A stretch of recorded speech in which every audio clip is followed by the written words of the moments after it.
Tim Roye is the voice of the Golden State Warriors. He joins us here on the show. Tim, do you have a technique for preserving your voice?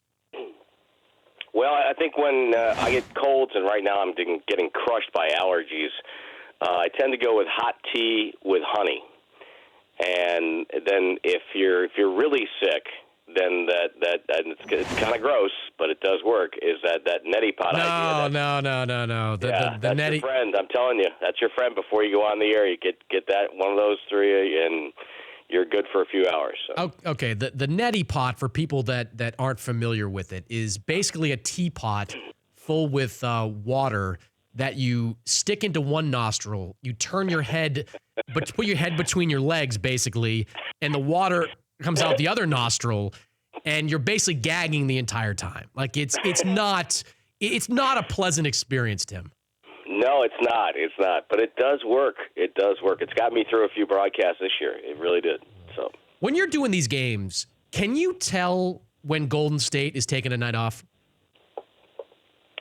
Well, I think this is the weirdest year of the four that of this run they're on. This is magical, run of the franchise. But they're, they've been through it all. They've done it all. They've set their record for most wins. They've won 2 championships. They lost one where they kind of, let it slip through their fingers. They got that one back. They got a ring for Kevin Durant. So I think this year they've had trouble with that laser-type focus. And so at times they look like they're not totally in sync, and they're not. And so, but yeah, you can usually the indicator early is turnovers.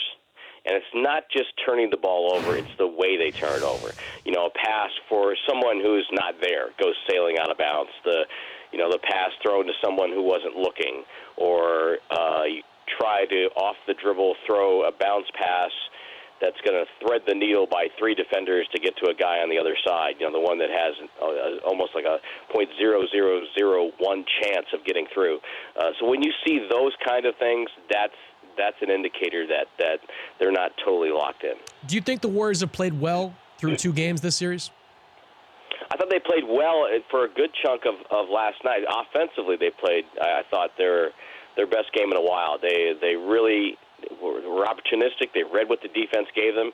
If they needed to set a screen, they set a screen. If they could slip the screen, they slipped it. If they moved the ball, they had 28 assists. That's always a good sign. If they get anything above 25 assists, that means they're playing pretty good basketball on that end. But I don't think they played great yet. They haven't had that one, game this year where they're totally, in lockstep. And the other teams have something to do with that too this year. I think the level last year at this time, the Warriors had entered the finals 12-0.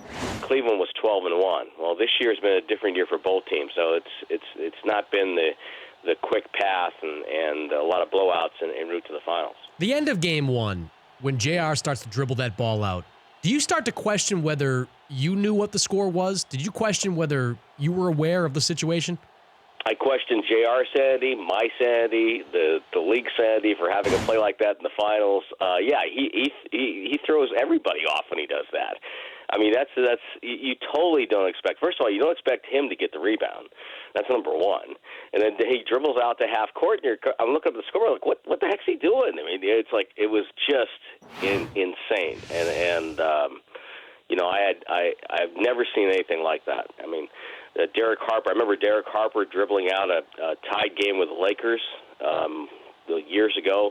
It wasn't an NBA Finals game though. It was in the Western Conference playoffs. But it was it was a tie game, and he was standing at half court, dribbled it out, thinking that they had the lead.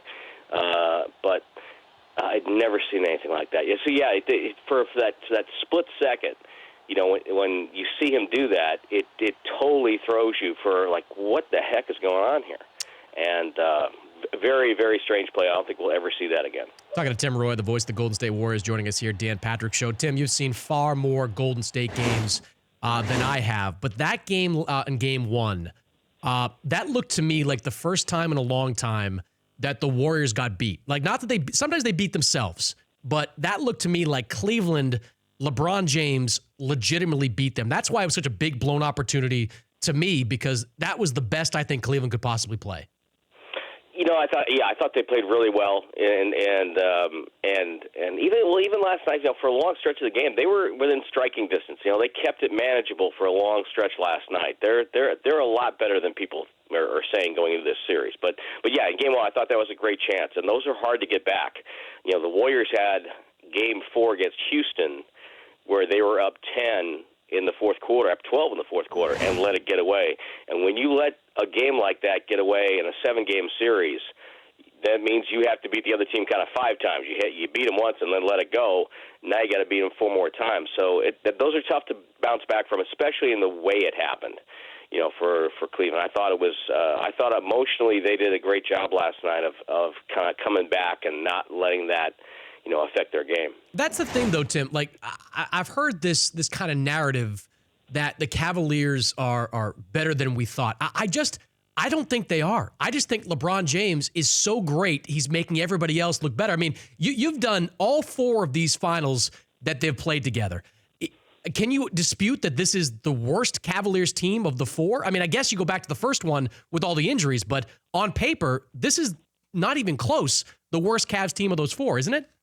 Well, I think the numbers show that it's the worst defensive team of the 4, but without question this year. They just never got, maybe it's because they flipped the roster midseason, but they never got their defense totally to where they want it. And you could make the case that the guys around them, they're not as seasoned, they're younger, they're not as talented or battle tested as the teams that came before. But to take my analogy a step further, LeBron's still on the Cavaliers, so to me they're still better than what people say because he's playing so well. He can will them to victory. I mean, he's just having this incredible run. But I think they're better than what people have said. I don't think they're as good as some of the teams we've seen, just simply because on the defensive side of the ball, they just did not have a good year. When you watch LeBron, of all the things he does, what stands out to you the most? His court knowledge, his instincts. He knows angles. He knows when to go. He has that sense of, I'm going to come over here with the ball and get my screen here because I know if they react the way I think they're going to react, I can make that pass to you. It'll be an easier pass, and he just has this knowledge that very few players have. I thought on the Warriors side, the 2 guys I think are kind of like that are Draymond Green and Andre Iguodala, and LeBron he's up there with anybody in the game, and his instincts and his knowledge on how to play the game and why things work on a basketball floor. Talking to Tim Roye, voice of the Golden State Warriors, joining us here, Dan Patrick Show. What's going on with Iguodala? I just think it's something that it's a bone bruise that got in there, and for whatever reason he can't get it right. He can't get it to the point where he can move side to side and do the things he wants to do. And I just think it's a bad must have hit him in a bad spot. I'm not really a medical guy, but if Andre could play, I know he would play. He's he loves, especially at this point, he loves this stage. He loves, the challenge of trying to, as best he can, slow down, one of the greatest players ever to play in the game. So whatever it is, it's something that he just can't get it to the point where he feels he can get out there and give it a go. And I feel bad for him because this is usually when a guy like Andre's the kind of player that when the Warriors need him to score, he scores. When the Warriors need him to be a distributor, he gets 7 assists. When he needs to play defense, he has a game where you look at his line, and it's not very good, and then you look at his plus-minus, and he's like a plus 25 or plus 20 or plus 18. So I know that this is bothering him right now. 2 years ago, we saw a 73-win Golden State team blow a 3-1 lead in the finals. Is there anything that can happen in this series, up 2-zip, that you think could make it go against Golden State? Well, again, you have LeBron. Go back to LeBron. I think he could, and we saw last year in the series that if the Cavaliers have one of those nights where they're knocking down threes, I think the Warriors could easily lose a game or two, because that's the one thing. Cleveland depends a lot on the three, and if they get their offensive game moving and going one or two nights, they're going to be very tough to stop. And so, yeah, I could easily see the Warriors losing a couple games in this series, but I like their chances because unlike the team they had a couple of years ago, they're reasonably healthy with the exception of Andre, and because Steph wasn't healthy. And then also, let's face it, they've got Kevin Durant now. And so there are many possessions where things aren't going right, and he gets the ball with about 7 seconds on the clock, and he gets that mid-range shot off, and he covers up for a lot of mistakes and a lot of situations where you're not supposed to get a good shot. Before I let you go, you've got a good vantage point usually there from Radio Row. What's the best part of being in that position? What can you see and hear that other people can't that helps you out? Well, most places weren't, unlike the national broadcast, most places in the NBA, radio is off the floor now. We're halfway up the building. No, that's just disrespectful. I mean, that's just disrespectful to the radio. So it ain't right. I'm telling you, it ain't right. No, so we don't have that kind of courtside access we once had. But the one thing that is cool, and especially from the Warriors' perspective, is I get to do it at Oracle. And at Oracle, it's such a unique place. The sound just comes right off the ceiling, comes beaming back down to the floor, and you're right in the middle of all that.